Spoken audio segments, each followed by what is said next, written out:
Well, good evening and welcome everyone to the September 13th City of Tualatin work session. I'll go ahead and call this meeting into order. And tonight we have a couple items. First off is our Tualatin Moving Forward quarterly update, a virtual bus tour versus a physical tour. And I got a little sneak preview, about an hour and a half ago, Mike. So I'm assuming you're leading this, Mike, or is this someone else leading it? Well, I'll start it out. All right. Who's going to put up the PowerPoint? I'll be putting up the PowerPoint. Okay, if you could go ahead and do that, Mike. All right. So we are super excited to welcome you onto our all-electric bus tour today. And this is our third Tualatin Moving Forward bus tour. And we're sorry it can't be in person again this year, but there's a lot going on in the Tualatin Moving Forward program that we're excited to show you about. If you could, the next slide. So we have some new faces this year as we welcome 2 new council members and some new staff as well. Next slide. So our tour guide this year is Mike McCarthy. So Mike is principal transportation engineer and has been with the city for several years and has been working on the bond program and a number of other things, bond projects and just a number of transportation issues around town. But with Jeff's departure, Mike has taken the role of program director, working with the amazing team we have in place. And he's going to be our tour guide today. I will say that and point out that in this picture, so Mike's son, Tim, designed a couple of the sidewalk art projects that are in the concrete in sidewalk around town. And this picture is adorable. And we appreciate artist Tim that came along with engineer Mike. So I'll turn it over to Mike to take us through the tour. Watch your step. Well, thank you. And Tim is the artist who drew the happy deer stamp. And he's the youngest of my 3 boys. I'm really blessed. So everyone, please take your seats and buckle your seat belts. Please keep all hands, arms, and any other objects inside the bus at all times. And we are now pulling out from the Pole Center, taking a left on Boone's Ferry Road and heading south. Our first stop will be the Garden Corner Curves project. And you probably remember the nursery that we're working around, and we had to keep Uma in the slideshow. And so this is Blake Street, and this is kind of the area of what it looks like. And a lot of the origin for this project was people from the IBAC neighborhood to the south and the Midwest neighborhood to the north saying, we'd love to be able to walk or ride our bikes from one side to the other. And there's no good place to do that. And especially if you're trying to ride uphill through this corridor, it's not fun.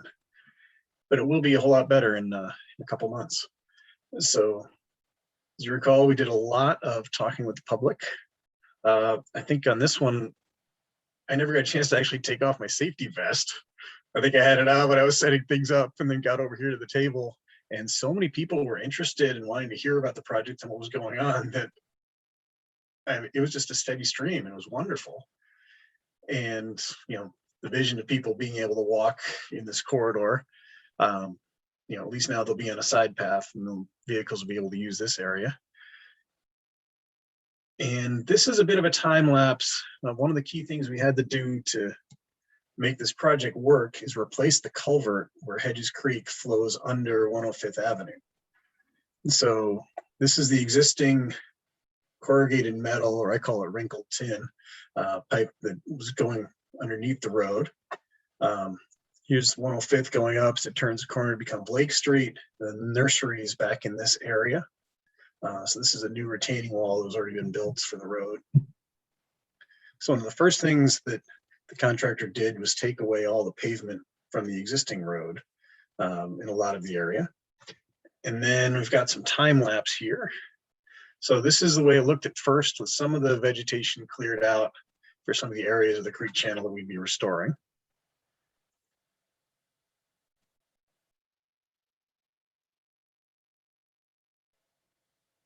And this was just a couple weeks into it. The excavation goes pretty fast. So they removed the existing culvert. They had to put in this big steel I-beam to suspend the existing active sewer line that had to stay in service throughout the whole project. And then this was the excavator they could use to actually drive back and forth underneath it. They had to put the creek into this bypass pipe. So these are sandbags to make a dam for the creek. The creek flows through the pipe here and then comes out there under the road and eventually out at the end of the project. They had to remove a whole lot of mucky clay soil, those old creek sediment that wouldn't support a culvert or a road for that matter. So,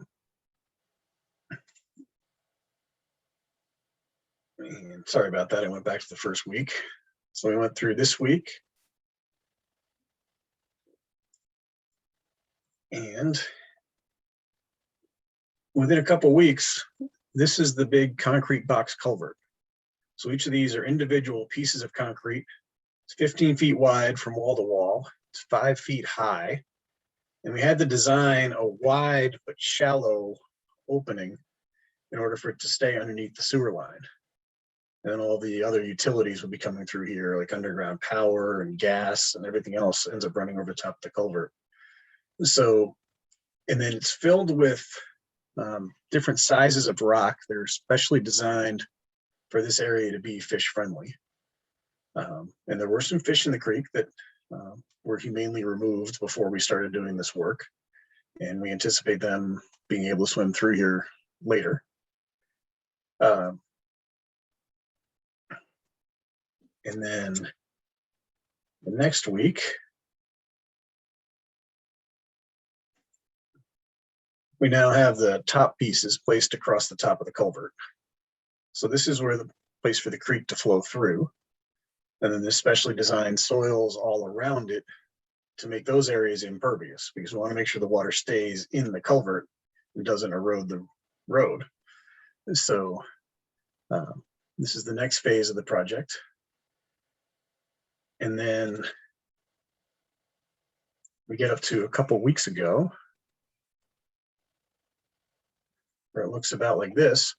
We started building the retaining walls that end up holding up the road over top of the culvert, and some of the large equipment that is, being used to build it. So this is the last of the panoramic photos that I have here. They've since removed the sandbags and the pipe to allow the creek, and is now flowing through the culvert. And you can start seeing more of the things up on top taking shape. That's where a lot of the work is happening now. Any questions on the culvert work? All right. That was a big portion just to be able to get a wide pathway across. We made quite a few environmental enhancements to the creek, and some of this we can actually take credit for on future projects for some of the rest of the program. So we don't have to do as much stormwater treatment and mitigation on other projects. So this is a little more of, sure. I really appreciate the learning more about culverts. I didn't know much about them. And I just had a tour of the Tualatin, and they were talking about erosion issues. And I'm just wondering if you could speak to how you're designing to reduce erosion concerns in that area. Sure, let me just jump one slide forward here. So this is the culvert outfall. So the creek flows through here. And this is an engineered wood structure, or basically logs laid in particular ways. And then a number of sticks in through this area to hold this bank in place. This had an old stone wall that was built a long time ago that we found didn't qualify as being historic, but didn't want to put the stone back in to allow it to flow through a more natural channel. And so it's designed with quite a few of these interlocking logs and then sticks. And these are actually live stakes. And live stake basically means a piece of a plant that they stick into the ground that is designed to eventually grow roots and become a tree. and that's used to hold in the rest of the creek. There's a fair amount of work done since this was all, since this photo was taken. And then the sandbags were removed, the bypass pipe was then taken out. And so, and then this is a view from right where 105th turns and becomes Blake. So this is looking north on 105th Avenue. And this is about on the outside of where the path will be. And this particular area, the path diverges from the roadway just a little bit. And then the area in here, you can see my mouse kind of just before the curbing. That's where the stormwater treatment facility, or the first one, will be going. And it'll eventually drain into this catch basin. And the road actually runs between this curb and the wall. And it's designed to stay fairly narrow. It's actually a couple feet wider than the current road, just allowing a little bit of shy distance next to the curbs, but it's intentionally designed to be narrow to try to keep traffic speeds down and keep this as a safer place for people to walk and bike. Then this picture up here on the right is Blake Street along the nursery. And this is the road from curb to curb. The pathway will be over in this area on the right. And this is showing a little more of how this looks. It was one of the big design parameters was to keep it within the existing space between the existing trees, so we didn't have to take out any of the major trees along the road. There are some trees removed down by the creek that were already damaged and were damaged by the ice storm. But the vast majority of the trees have been able to stay in place, and it's particularly designed for that. And so this is the culvert outfall we talked about already.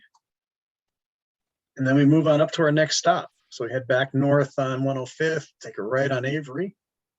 And then we get to the area of Tualatin Elementary School here. And this is a project all around the elementary school designed to help kids get to the elementary school better.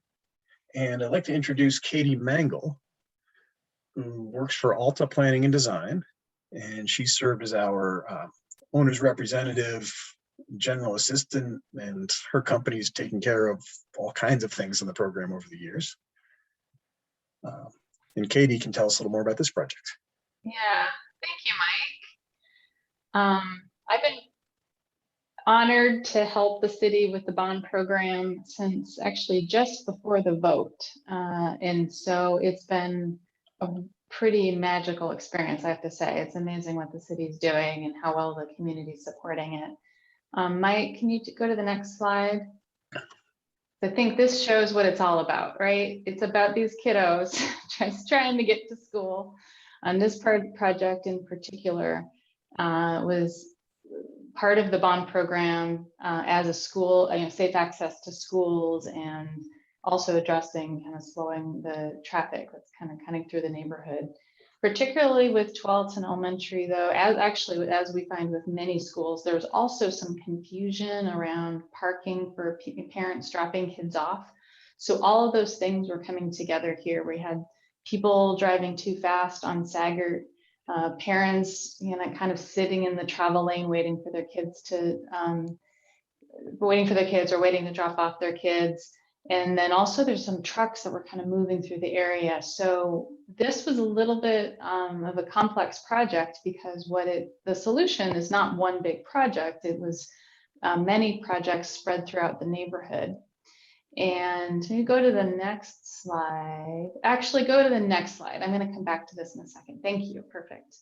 So this shows the sprinkling of projects around the neighborhood. So you see Tualatin Elementary on the left side there, thanks. And along Southwest 95th is really where a lot of the parents who were dropping off their kids were kind of queuing up there. Then Sagert and Avery were important access streets, both driving and walking along those streets, but also kids trying to cross those streets. So what you see here is a smattering of different kinds of projects, and we're going to build it in 2 phases. So I'll just maybe emphasize the part that's going to construction this year. So the number 1 is adding a throughway stop at 95th and Sagert, and then adding a new mid-block crossing, right there at number 2. And that is going to go to construction this imminently, and be something that people will see out there right now, which is really important because a lot of kids coming from the apartment complex to the north of Sagert and kind of going to the school as a park, to going to school there. And then next year we'll be doing filling some sidewalk gaps on 93rd and doing some striping on 95th that will help clean up some of the confusion that is happening around the parent drop off. Another part of this project is cleaning up, so to speak, the speed zone. This, go slow when flashing, when kids are present type of thing. So a lot of the speed zone signs were sort of inconsistent and not in the right place. So that'll be much more clear. So hopefully that will go a long way towards addressing safety and helping kids be able to walk them back to school or get out safely when they need to be dropped off. We've been working hand in hand with the community from the very beginning. This started, how we even got to this point was what we called a walk audit. We did an on-site walk with the principal and with some parents and teachers, and started talking to the PTA. This was right at the beginning of the bond program. And all the way through, we've been touching base with the folks who live in the neighborhood along 93rd and north of Sagert, and updating the principal. Now we can go back to the slide just before this. So even just coming down to trying to define some of the details of the project, we knew that we wanted to do something on 93rd because folks have been complaining for years about people kind of cutting through using 93rd when there was congestion on 95th. So even just to decide, what does that really mean? What would we build there? We did a follow-up survey just for those folks, asking them like, well, what these are a few solutions, but you tell us. And so it looks like probably most people are in favor of speed bumps, but as you can see here, like many things, we ask group's opinion. There's no one winner, because a lot of people said just leave it alone. So 23% said to just leave it alone. But so we're still working through exactly what to do with this. But this is just an example of how we've been using many different tools to ask the community members how we should be spending this money. And it's really been a great experience to work with folks, as they such a high level of participation, people who care so much about solving these problems. I think when we go to the next project, we can get back in that bus. There we go. And go to a very popular project. So we're driving now across Sagar Street and come to a 4-way stop that some people get a little confused about. Some of you may remember this video. Here we are at the intersection of Martinazzi Avenue and Staggered Street. As you can see, there's a lot of activity happening here. A number of turning movements, so people turning different directions. I'm glad that truck didn't pedestrians turn right. going by.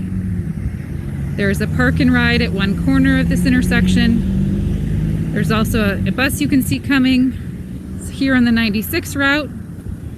So a lot of people using transit, walking, trying to get around. And often there's some confusion. We've been hearing a lot about that confusion. And so we're in the process of building the traffic signal at this intersection. Sorry about that. And so a lot of the work that's happening right now is pipe work to build the storm drainage that's necessary to accommodate the road. So Sagar Street's getting widened about 7 feet to the south, which will give us enough room to have one travel in each direction, the center turn lane, and then bike lanes and decent sidewalks in there. So as you're probably seeing now, we're rebuilding some of the corners. We have to rebuild some of the ramps to meet Americans with Disabilities Act requirements. And you're probably seeing a lot of Sagert Street being kind of shaved out to the south. The current schedule is to get the road fully paved back, and including the widening area and the sidewalk in place by the end of October. And that's particularly important because it's really hard to pave and do concrete work once you get into the winter and it gets really rainy, and it's hard to do that well. So that'll be there for a couple months. And then the signal, it takes a long time to order signal poles and other equipment, and that should be coming in right around the end of December. So we're hoping for a wonderful Christmas present at this intersection with the new traffic signal. Any other questions as we're going?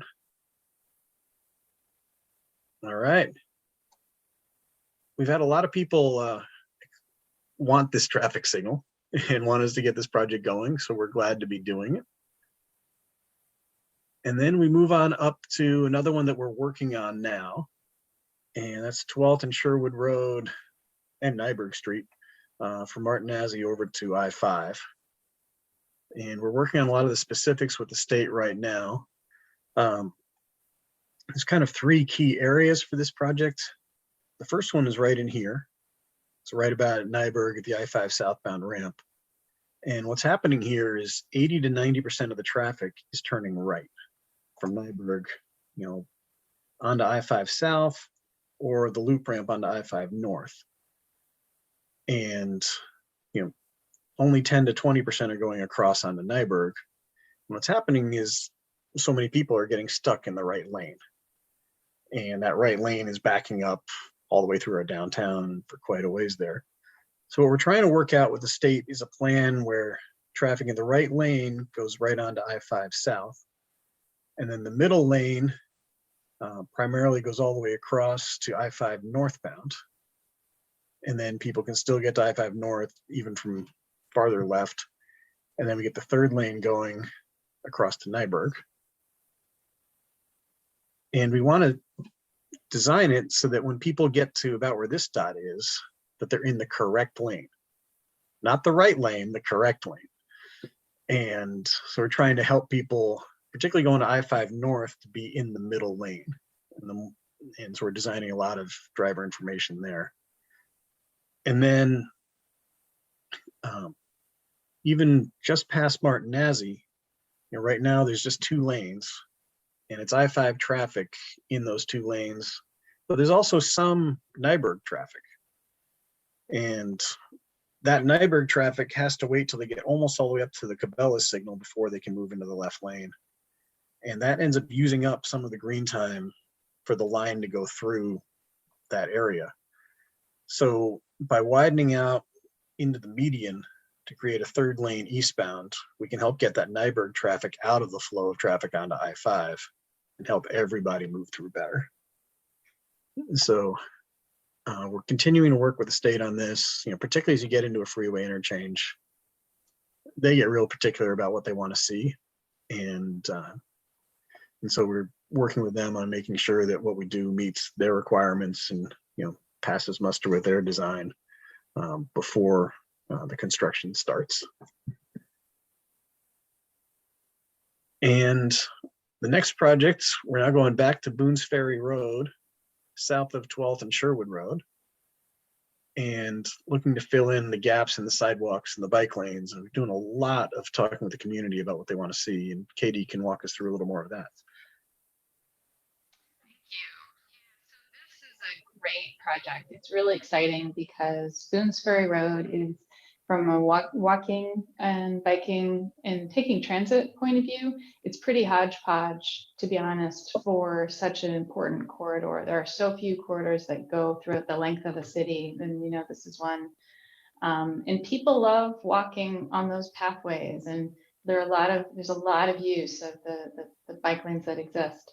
And there are several schools. So it's a very important corridor, and we're all very excited that this project is going to fill in those gaps. I think a lot of people would also love it if the trucks disappeared or if the traffic just magically went away. We're not going to be able to do that with this project, but we are at least going to make it so that those, really, there's some of those pathways that should be fantastic and they're really bumpy and it's really unsafe, and places where the bike lane just drops. And where the sidewalk ends. We're going to fix most of those. So let's see, let's go to the next one. As Mike mentioned, keep going, that just shows the corridor. We had a wonderful summer of both virtual and in-person outreach. It was such a treat to have these. We had 3 events that were out there in the corridor. This was the one, I think the first one that we did. So it was, nobody was wearing masks because it was, back in June when we all thought we were in the clear, and or maybe early July. Then we had 2 additional events after this where everybody masked up and tried to stay distant. And it was a great opportunity to talk with people out in the corridor about their preferences for, in this situation, it was about whether we need to also build a sidewalk in addition to improving the path. And almost everybody said, no, we love the pathway, like just make that a little bit better. So we got great comments. We also had an online open house. Hundreds of people participated, asked a lot of detailed questions about what their preferences were at some key locations where the design team, the engineers were saying, well, we could do that or we could do that. So we said, let's ask the people what they think. And they had a great response. So we're in the middle of trying to synthesize all of that and make sense of it, make some decisions about where to go with it. And we're really turning the corner then to 30% design and start engineering it and start construction next summer. So hopefully next summer we'll be out there in person. We can show you a real live backhoe, or moving real live dirt. We don't have to be doing just the videos. And then next slide, Mike, just real quick. So this, when I keep talking about the pathways, so if you haven't spent time walking on this corridor, there are some pretty special areas along this. For such a busy road, there's almost like these pocket parks where there are asphalt paths that kind of go away from the road, and people have told us how much they appreciate that when they're walking their bike or walking their dog or biking with their kids. You can really separate from traffic, sometimes actually get into the trees. It's pretty cool.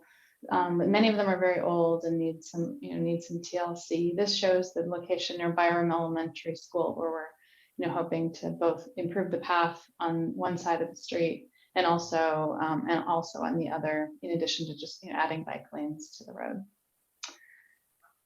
Any questions about that project? There's a lot happening on that one. Okay. I think Can I- one thing that I'll mention. Oh yeah, Go ahead, Councilor Brooks. Councilor Brooks. I'm just curious with the original picture of the area that we're improving. Mm-hmm. I live There you close go. by there. Yeah. Yeah. And I just am wondering if there's ever, or if there is even currently, ways to get through over to like Community Park and the other side of Tualatin Sherwood Road. On the north, so to the north of Sherwood Road. So if if the line kept going up. Yeah, like if you want to ride your bike and Yeah. go further than this is not a very long bike ride. Yeah. So that's a great question. So you'll see that the line stops just short of Tualatin Sherwood Road there, and that's because that teeny little gap, which is right by where the McDonald's is, it's the most difficult part of the project. So with the project as currently funded and currently designed, we're going to go just short of that, and looking at options. Probably it'll be signage to help people safely kind of go up on the sidewalk or something like that is most likely what we'll do there. That's the section that would need we'd need actually by right of way and negotiate with the property owners, widen the street to be able to really create safe place for walking and biking. So that's going to continue to be a gap, unfortunately. North of Tualatin Sherwood Road, there's a separate project that is going to be adding buffered bike lanes to help get up to the community park. So that's also in the works. Okay. But there's still going to be that Little gap, and we've where you heard have from to a lot walk of your people bike. about that. Mhm. But that'll be good still. If the little gap to walk your bike, and then you can get back on the new Yeah. one. Okay. Yeah. That's nice to hear. Thank you very much. Thanks for asking about that. Yeah, thank you, Katie. And like we're seeing as we're evaluating the corridor more that there's far more needs than we'd be able to really address with the funding available through the program. So we'll probably have more conversations about how to fund some more of the work on the corridor. And then we move on to our next stop. And this is another project that we're working on with the state. And particularly if you live in the Pony Ridge subdivision out in this area and trying to walk to almost anywhere is very difficult right now. And so we're trying to build a pathway along the northwest side of Highway 99 from the Pony Ridge subdivision over to 124th Avenue, where there is a signalized crosswalk. And this is a video that we're using to try to demonstrate the issue. Talk loud enough to go over it. But this is the kind of walk that people have to do trying to get.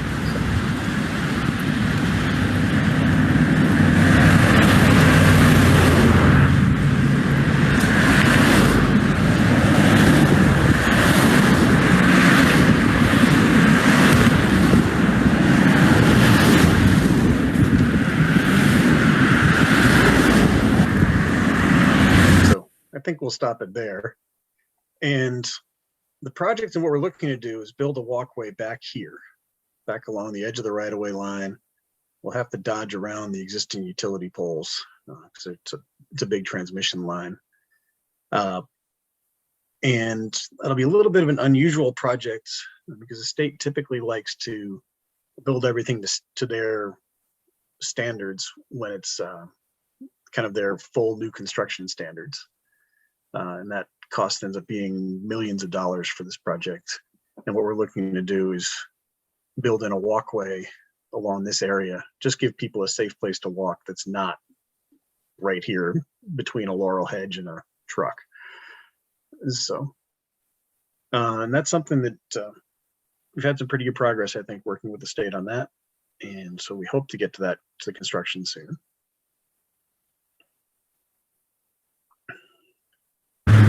And then stop 7 is actually 6 different stops. And fortunately, we can do that in this virtual format. If we're in an actual bus, I don't think we'd be driving to all 6 of these.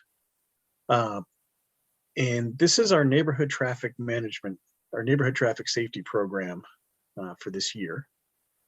And it's a half dozen projects, a lot of which are flashing lights at crosswalks. We call them RRFBs, which are rectangular rapid flashing beacons. That's where you press the button and you get the yellow flashing lights. Then we found them to be far more effective at getting drivers to stop when you're in the crosswalk. So several of those projects. One just recently installed at Boone's Ferry Road at Arapahoe that actually has streetlights built into the RRFB units, which is a fairly new treatment, but it's important for us to get street lighting there. Another one under construction on Hazelbrook Road near Juergens Park, and then Boone's Ferry Road connecting from the Commons over to the Pole Center. And then some slightly different projects, one on Nyberg Lane at 57th Avenue to try to help people walking across Nyberg to and from the park. And then another one on 50th and Wilkie, partly helping people cross the street there and also trying to keep cars from running off the end of that curve. And then the first one we completed this year was at Sagar Street and 72nd Avenue. And so this is a sample of the plans for one of those. And in this particular one, the ramps had already been built a few years back, but it was during a time when the rectangular rapid flashing beacon, due to some patent issues, wasn't approved for use. So we put those in. And here's an example of some of what we use to reach out to the neighbors and let them know that construction's happening. So we mail that out to some of the people around each of the projects. And then this is the construction work happening. And we did include some of the artwork stamps. That's our Mastodon. I think our Sun Moon here. And I think Be Kind was over in this area as well. So this is what it looks like when they're pouring the ramps. And they did have to revise these a bit to meet ADA standards with the RFBs in place. And this is what the flashing lights look like afterwards. So you can come up, press the button, these lights flash nice and bright and grab the driver's attention a bit.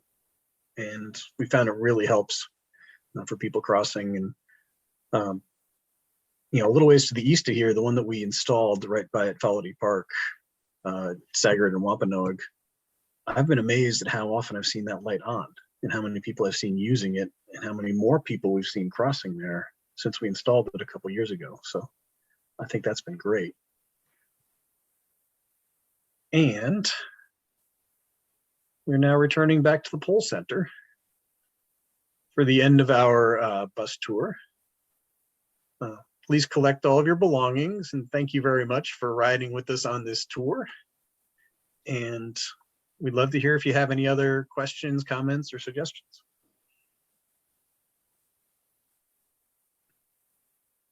Yeah, and I'll just add on to that, while you're getting off the bus, that I'm so proud of our team. I'm proud of the work that the team has done, and just for these 3 years, and so much has happened and is happening, and it's a really cohesive team with a clear focus and goal. I'm proud of the public involvement that we've done, and how centered we are around the community and getting their feedback and input. And I can't say enough about the work that Mike's doing, that Katie's doing, that Megan and just the rest of the team are doing on the community's behalf. So thank you.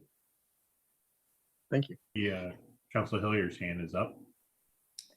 Yes, thank you. I was curious, when we were talking about the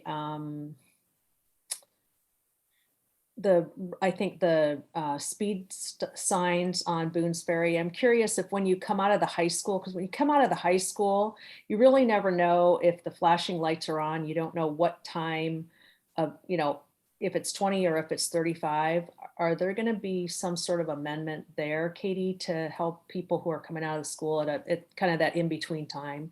Yeah, the school zone signs. That is actually a really good question. I think that's probably something that we should look into. It hasn't been on the list of issues. Mike, do you agree that's probably something we should look at? Yeah. Yeah. Thanks for bringing that up. I think with Tualatin Elementary, I think we were just, the complaints came right away. So, but this is the perfect time to raise those kinds of issues, and that could be the kind of thing that fits within this program, this project. Thank you. On Boone's Ferry and on near Tualatin. That's what I meant, is the high school. Was I clear about that? Sorry. Yeah. Yes, sorry. Yes. Thank you very much. Thank you, Counselor. Yeah, that's a good point. Thank you. Councilor Pratt. Thank you for the tour, and thank you for making an electric vehicle, because I had no fumes at the back of the bus. So that was great. I'm so glad so many of these projects are dealing with safety. The one question I have, I've not seen this project on the list, but when you're exiting out of Tualatin Park, especially on a bike, there's no way to cross the road there. So is the expectation just to turn right going west to that crosswalk that's towards the police station? Is that the expected flow out of there? Or do you just need to kind of wait for your moment like I do to get your bike across the street there? Thank you for asking. That's actually an area where we have a project that we didn't even mention in the slideshow. Should be starting within a few weeks to rebuild the sidewalk in front of the police station and enhance that crosswalk. And that's the first phase of that project. The second phase involves coordination with the rails. That makes it take a little longer. And that's to try to widen out the sidewalk there from that connection over. And unfortunately, I don't have a good answer for the pulling the bike out because of the way the road goes and the rail is. We can enhance that a little bit. So we're trying to make it a little better for getting onto the sidewalk and then getting across. But it's still kind of either kind of more timid cyclists would be best on the sidewalk going across and then coming out of the crosswalk, and then the more kind of bold and fearless cyclists will be coming out more and just using the bike lane. So. Any other questions for Mike or Katie? I just got one quick thing. The video you presented of 99W just reiterates why the 5 cities in this area of the county need to advocate at the state level to have the state take care of 99W. We did get that funding, the $1 million package through for a study, but that's it. And we continue to advocate at the legislature to get this resolved. They just keep pushing us off as usual. This is a 70s style highway built to outdated standards that we need to fix. And it should be the city doing this. It should be the state ponying up the money and improving their facility. But I just want to remind people we got to keep advocating, to our legislators and at this, at the state level, when we have meetings with state, ODOT officials, that 99W has to be corrected, starting at Sherwood all the way north to I-5. Every city has issues with 99W who surrounds it, so it needs to be fixed.